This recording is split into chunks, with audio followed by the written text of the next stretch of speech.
Hallo miteinander, I'm Gishity6, and this is the Disappearing of Gensokyo. Last time, we were left with the choices of sealing Gensokyo or keeping it wide open. Obviously, we're leaving it open.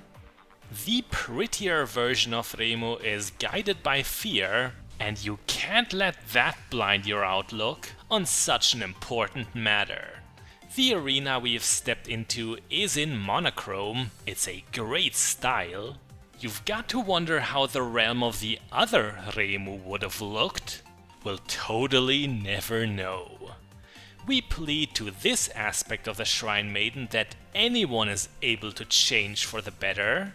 Tenshi uses herself as an example. She has grown far more mature during our adventure. Yet this Remu claims that there are hopeless cases, and our Celestial alone isn't enough to police these most despicable sinsacks. Our response is that we have friends by our side, and that any Gensokyan can help. That even includes this most pessimistic Remu. In the end, our words are not enough to lift the insecurities of who is from now on called White Remu, and so our battle begins. The start of it isn't too challenging. Bullets are plentiful, but slow and predictable. So far, only energy globes and aimed amulets have been used, but it won't stay that way for much longer. The next phase is knocking on our door. It is called Field No Entry Barrier, and boy is it rough. Not only does White Remu throw aimed damage zones at us, but she also creates these energy fountains that chase you with incredible persistence. We always have to keep moving, and if we were anyone but Marissa, it would be even more harrowing. Our beloved speedster helps us survive, yet we are barely ever getting a chance to deal damage ourselves. That's the problem I have always had here. The phase after this one couldn't be a greater polar opposite. Spirit Sign, Philosophy of the Concealed, requires precise, singular movements and also patience. Just not so much patience that a whole wave of bullets crashes into you. Slower combatants like Oku don't perform bad at all here. Someone like Marissa might even overshoot. Small mistakes will lead to annoying hit stun and knockback. It's hard to reposition yourself after those. Yin-Yang orbs will often appear on the ground. These are meant to preview attacks aimed at those spots. It's one of the few merciful aspects of this brutal spell card. Dream Sign, Fantasy Reincarnation is all about quick positioning on command. Since hitboxes in DOG are not as generous as those of the official shooters, this can be pretty tricky. Once this spell has been cast, White Remu reverts to her Phase 2 behavior until we get to Divine Art's Philosophy of the Shattered. Like Fantasy Reincarnation, the challenge here lies within fast positioning. But we've also got new and varied attacks thrown in between, like these semi-homing vector shapes. Small mistakes add up quickly, and this is the result. Honestly, this attempt was consistently clumsy. We would not have deserved to win so unprofessionally anyway. Let's give this another better try. We're going to get there fast. So fast that the music tracks will overlap. Don't worry, the audio will readjust itself shortly. We've already seen all of White Remu's patterns. Except for the first one, all of them need to be taken very seriously, and each will likely demand a death or two from you until you'll make it through them. This attempt already starts with a sign of good luck.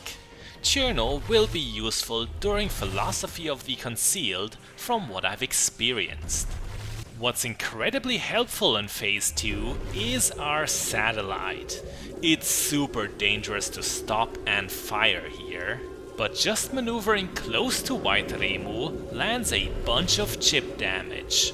On my maiden playthrough I did not qualify for the level 5 perks until I reached the ending. That made this encounter extra difficult. It pays off to be an obsessive completionist in DOG before it's too late. If you're just a little bit daring during Phase 3, Cherno and her frosty submachine gun will eat through it in a single cycle. White Remu's weakness of being an unmoving target extends a little while into the next phase. Just don't forget to run as soon as the damage zones start tailing you again. Oh, landing Marissa's bomb there was an ace maneuver. Philosophy of the Shattered starts at around 25% of White Remu's health. It's so hard to avoid all of its many small components, and damage adds up fast. Remember, you need 5 seconds of flawless dodging to regenerate your shield. That can feel like an eternity here. Finally, we have bested our greatest foe. White Remu to me is the strongest boss in all of DOG. She has the most spells to understand and get good at handling. The lethality of each source of damage isn't too high, it's the sheer number of bullets that makes her so tough. It seems we are finally convincing White Remu of our ideas. A new argument comes up, which is that Gensokyo exists because of the outside world and its people. Therefore, they deserve a minimum of trust. Let's quickly rush for magic piece number 48 out of 48 before the timer runs out. 100%ed. You do need to beat stage 17 twice if you want to super clear. Both endings must have been achieved.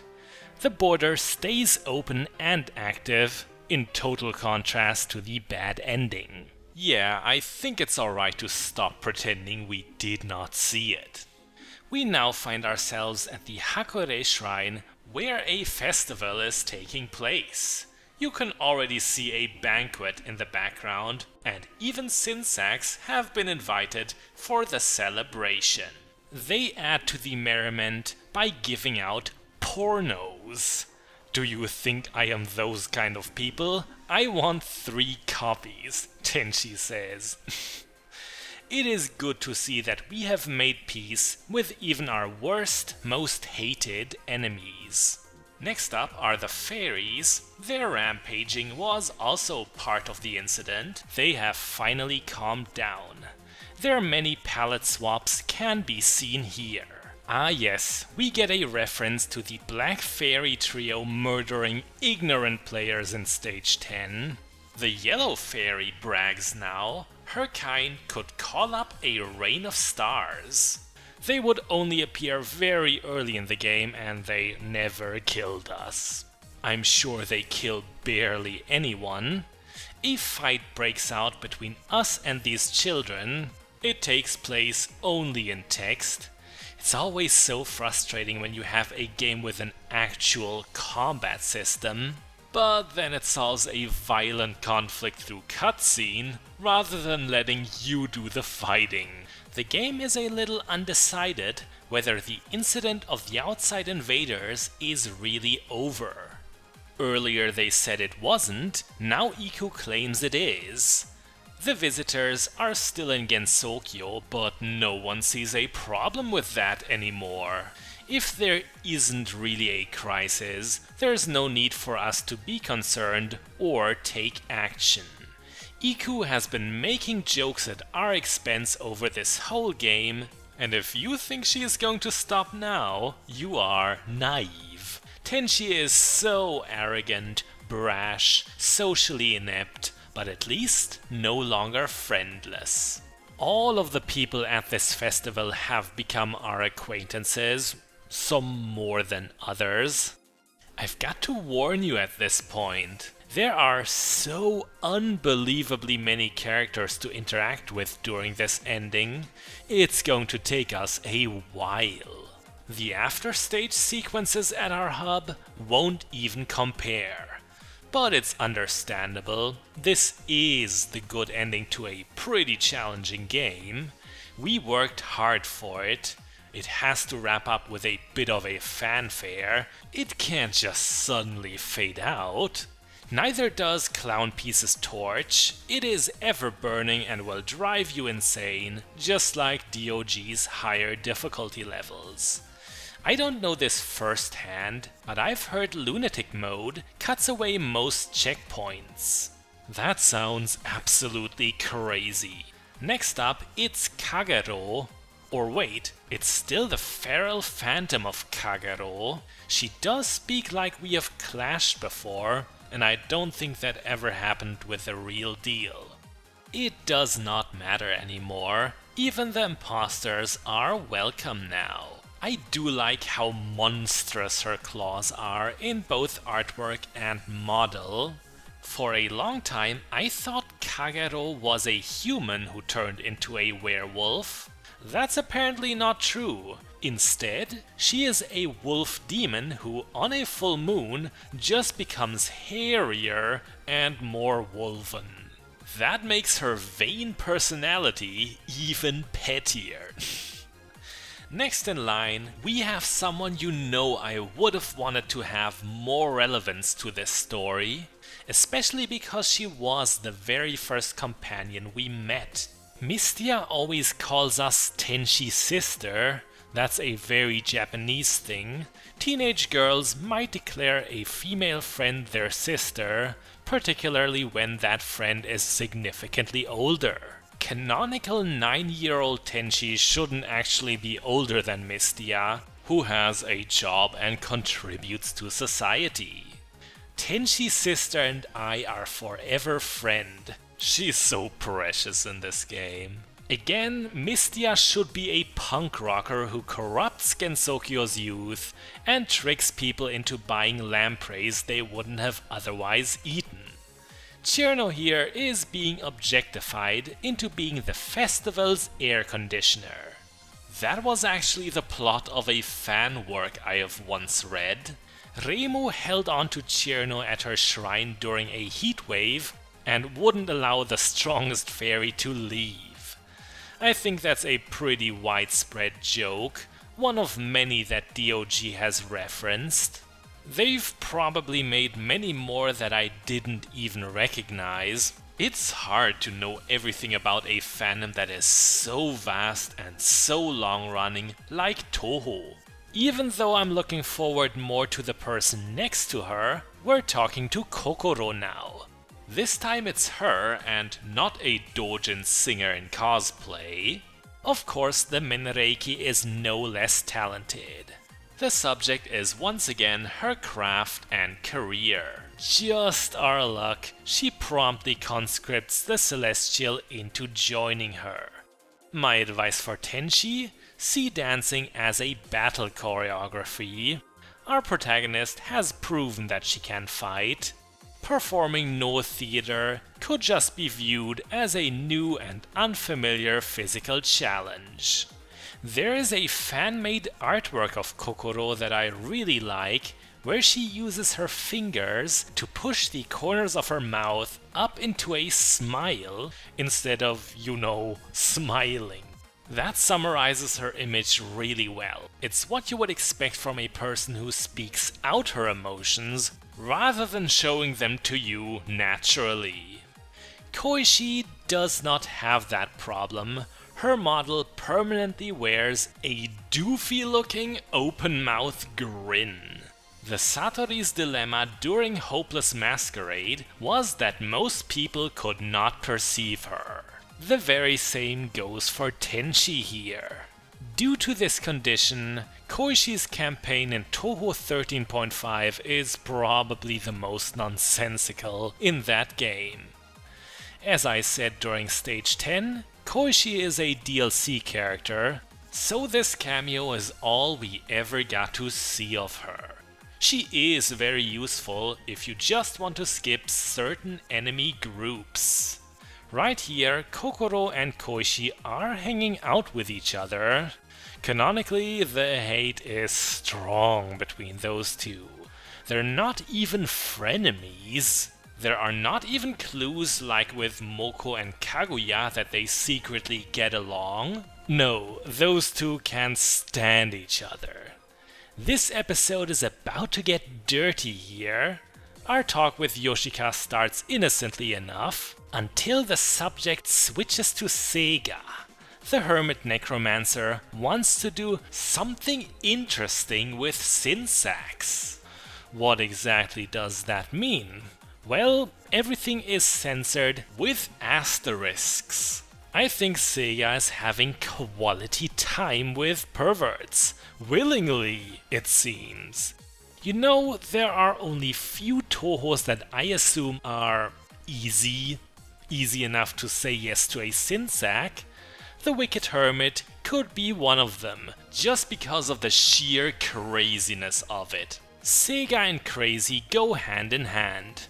Don't misunderstand, I'm not trying to bash the girl. Seiga is one of my favorite characters, precisely because she has some screws loose. This mention is unfortunately the only trace of her in DOG. Oku also socializes with shady sinsacks, but in her case, it's out of pure idiocy and naivete. Luckily, everything turned out fine. The nuclear bird has blown up any and all sex offenders that try to take advantage of her. Yes, I do agree, she is even stupider than Mystia. The Night Sparrow, for example, won't kill herself with her own bomb. I've seen YouTubers do exactly that. Seriously, Oku has the worst bomb. Don't ever use it if you're even slightly below full shield. The next girl has been an incredible help over the course of our quest. The upgrades we bought from her have made our lives so much easier. If anyone deserves to party hard, it's Kogasa. It's too bad that all the heavenly delicacies won't do it for her. She feeds on the fears and terror of her victims. It's no wonder that in fanfiction she is constantly on the brink of starvation. Look at her and tell me how she would ever scare anyone. She's more likely to frighten herself. Kogasa does in fact have zero terror resistance in Labyrinth of Touhou 2. And so does Yomu. In DOG, the half-ghostly gardener relies mostly on her swords. I've heard that she is also really strong, but I've only briefly experimented with her. Yuyuko creates mines and can explode them into bullets when appropriate. I think someone at MyACG really adores the Ghost Princess because they gave her a much more revealing outfit with the shoulders left bare. Before I forget, I want to mention that DOG has a New Game Plus. You can choose it once you've seen one of the endings, but you're always given a prompt. You don't have to start the story over. If you do it anyways, you will keep everything you have and the game will be tougher. Normal mode on Lap 2 will be about as challenging as hard mode. Technically, you can clear DOG so many times it'll become unbearable. White Tenshi just told us that she likes to go dungeoneering like life's a role-playing game. Maybe MyACG will make a dungeon crawler one day starring her. I would certainly play it. Black Sakuya has no problem using her time-stopping powers for monetary gains. That's not something I can see the original Sakuya doing, who is just so much more docile. I remember just now that I once told you Mei Ling had no presence in this game. That turned out to be not quite true. She just got mentioned in the context that she is horribly exploited by Remilia. Her job as a gatekeeper is basically slavery. In the completely unrelated adventures of Scarlet Curiosity, Remilia used sunscreen to move around during the daylight. Same here. You know, I'm giving Touhou a pass here because it usually adopts a tone that is comedic, but I hate it when a setting uses vampires that don't fear the sunlight. I wasn't jabbing at it specifically, but I guess that includes Twilight. No, what I mean are RPG settings where vampires have like magical clothes or artifacts that protect them from the sun. If you're going to take away their ultimate weakness, why even bother with vampires? A meme just came true. The Scarlet Devil Mansion has exploded. Patchouli got a mention. She too is a DLC character, but unable to attend this festival. So many Touhous are receiving little anecdotes during this ending. Yuka did just now. The Sunflower Demon has mercilessly murdered fairy maids after Black Sakuya set them up for a trap. They have been processed into fertilizer. On that expendable life anyway, they are still immortal. By the way, I do like that Remilia and Sakuya have brought this little entourage of fairies. It makes them seem all important and noble. Each one has different equipment. The one with the warhammer and shield is the coolest. Reisen insists to be that person who stands far away from the crowd in a club. Mostly it is us she is trying to flee from. Shishio's quick-acting heart pills. Rabbit has gotten to the point where she needs medication to make it through the day. Reisen is another character I've discovered to be a little bit better than people give her credit for. You really need to roll a lot, thereby leaving your clones. With such a playstyle, Reisen will be less underwhelming. They're now trying to figure out if there is anyone Reisen can defeat. Canonically, she does count as not exceptionally skilled. Of course, any power level discussion in Touhou is always silly. DOG seems to believe that Moon Princess Kaguya is a total NEET and never exercises. Needless to say, that is also a fan joke. Kaguya would be a legendarily mighty being. Now we're getting to someone I've been hoping to interact with for a while, even though we only fought her this episode. White Remu is alive and well and not actually someone we want to hate. Do not view her as the villain of this game. White Remu stands for a conservative, purist mindset, which needn't be bad. It was just unwise within the context of this story. Both Remus are not just extreme parts of the original one, but also phantoms, and to be interpreted as Touhou as a franchise in a very broad sense. When White Remus said that the collective thought of humanity created another parallel universe, she meant the contributions that all the Touhou fans have made. DOG sure has a very meta-narrative. It always had it. The line, "I'm a Celestial," is followed by "You're annoying." What a way to end such a theoretical and sophisticated discussion. Here's our whole playthrough's MVP Marissa. Having high difficulty runs that ban her usage are apparently something the DOG community likes to do. I say no thank you to that. Locking out the DLC is enough for me.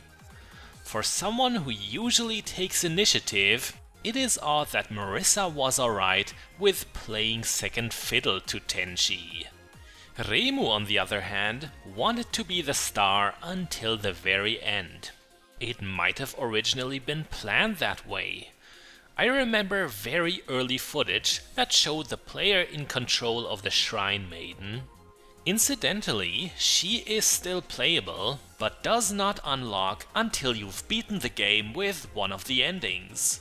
If you hover over her silhouette on the character menu, it'll say that she costs 6,400 points. Don't be shocked by this number, it is just a leftover. The recruitment is automatic, you won't have to pay such an absurd amount. As a character, Reimu is very good. She moves slowly but has a far spread to her primary attack. She's the one you want to play as if you have terrible accuracy. View her as your legit aimbot. Ah yes, Dark Reimu. Seeing her again is just as important as her counterpart. Siding with her was the correct choice. You must be wondering, why was she made so unsightly? Was it just to deceive anyone who is shallow? I don't think so. Dark Reimu stands for a very liberal and inclusive handling of Touhou as a franchise. That is currently the status quo. It is very likely that at some point you have stumbled upon a fan work you didn't approve of, that you personally found to be in poor taste. Hence, it was ugly, like Dark Reimu. She just dropped the only F-bomb in DOG, by the way. This episode of our Let's Play is now officially rated R and demonetized. I don't actually rate or monetize my content. Emphasizing what I just said, Dark Reimu is also a heavy drinker, stout enough to even rival Suika. That is something to add to her crude and crooked behavior. The Touhou fandom can be chaotic and unsanitized, but that is also why we love it. Most of the time. With our next guest, Junko, we have confirmed that all major bosses are attending this festival. Even a revenge-driven nutcase like her has time to relax. Maybe we should try selling raisin to her again. That is apparently a fan joke. People want Junko to adopt our bunny rabbit. I've never gotten around to saying it, but I really like her anger mode portrait with the lit up aura and the sardonic smile. That is why I specifically chose it for a screenshot in the thread. It's a big surprise to see Byakuren here, who should be the definition of a party pooper. As a practicing Buddhist, she won't allow herself any alcohol.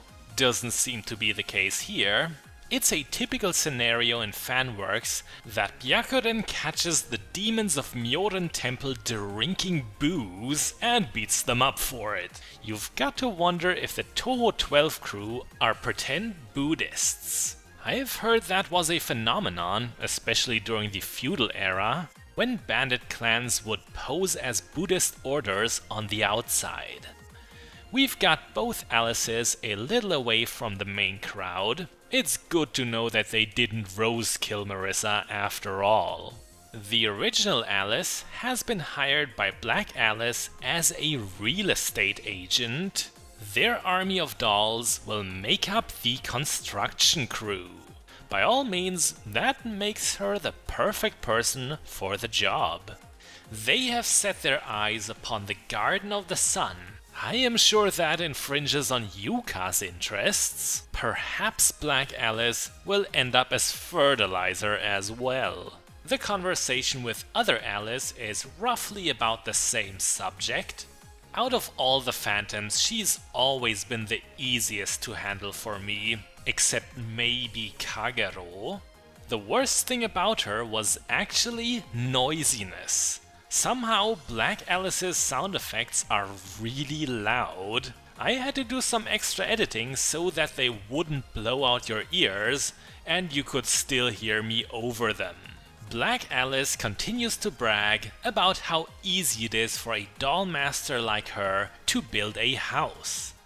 The only person who would come close is Sakuya, who could toil away during a time stop. She would still age though. I have once heard that Sakuya has grown at least 2 years older within time limbo. Welcome to my favorite conversation of the whole festival. We've saved the best for last.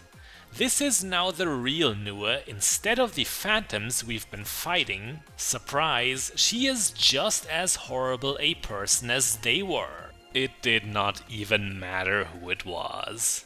Now they're revealing something dicey. Nua always projects herself with an appearance that arouses the onlooker.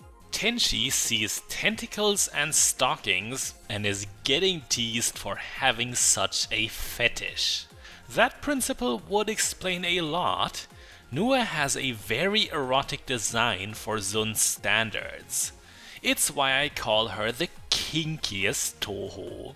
It must be the person in front of the monitor's fault, Tenshi defends herself. Yeah, you keep telling yourself that comfy, fourth wall breaking lie. With that, we have approached all the guests. Time to wrap up our day. Goodbye, Hakore Shrine. Goodbye, Gensokyo. You have changed drastically, but it was a change for the better. We already know what the alternative was, unacceptable to anyone. Congratulations, you solved the incident, for real this time. This was the good ending, there is no medium one. I think it's time to explain what the Disappearing of Gensokyo wanted to tell us. The two Remus are an allegory for how an intellectual property can be managed. White Remu stands for a centralized, purist approach. Generally, no fan games, fan art and other works are allowed. In certain cases, existing products may be tolerated. Right holders of this restrictive handling are often larger companies. A good example could be Nintendo. Do not try to make a fan game out of one of their franchises. Doesn't matter if it's sold or you make it for free. Unless you make a licensing contract with them, your project will likely get removed. When a right holder has a lot of marketing strength, this rigid approach can be sensible. But for Touhou, Dark Remu was the smart pick. She symbolizes an inviting and relaxed stance towards derivative works. There are some rules, but it's by no means a chokehold. Zun has gone with this style, and it's probably the only way Touhou could have been kept interesting and relevant. Sure, the official games are quality titles, but did that alone sustain a roughly 20-year-old subculture with frequent conventions and so many circles forming to attend them? I do not think so. Had Zun followed White Remu and kept everything sanitized, there's no way something as fundamentally niche would have survived. Giving your franchise to so many people can have disadvantages. The fans may encounter something they don't like. Someone might stumble upon some war RPG and say, nope, I am out of here. But that is a price to pay. I think such a community where everyone can create at their leisure and isn't strictly controlled can lead to many beautiful things. And that is also what DOG celebrates. I know the writing was often a little dodgy and some of the memes and jokes could be off-putting, but it was a Touhou fan game that had something to say. It was not Seinfeldian in its plot. So many are about nothing or have parody storylines. It's really impressive that they made a game to honor this fandom as a whole. Apart from that, DOG was just a really good game. The controls are very comfortable, the shooting is satisfying, and there are a lot of distinct weapons. Some of course vastly more useful than others. Another strong point is that you do have to take it seriously. Bosses in particular don't just drop dead easily. You will have to learn and study them, and that creates a bond with what you are playing. There are of course details that could have been improved upon. For once, hit stun and knockback are a little excessive sometimes. pinballing the player isn't the best tool to achieve difficulty. I'm also a little bit disappointed that dashing is mostly a traveling method. It provides no invincibility frames whatsoever. It's not like a dodge roll, so you're naturally led into underutilizing it. While all those, and the insta-kill attacks, are mildly negative aspects, I had no problem getting over them, and what remains is a high-quality fan game that deservedly has a must-play reputation among the community. So after these 19 videos, is there anything left to say? Possibly. I have some ideas for bonus videos and forum posts, but I'm still debating within myself if they're worth spotlighting. There are some NPC conversations you can have in the Azure Fortress after each of the endings. I'm also thinking of showcasing unused and DLC characters. They deserve it after getting their skipped and banned treatments over this whole endeavor.